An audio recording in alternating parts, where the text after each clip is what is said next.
Rasulullah itu kan marahnya cuma 3 kali dalam seumur hidupnya.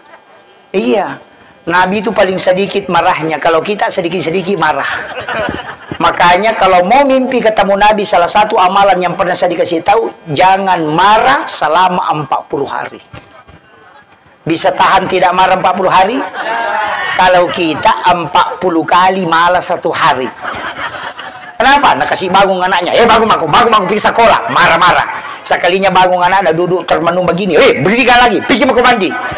Pulang dari mandi anak buang saja handunya. Itu handu mau perbaiki. Marah lagi.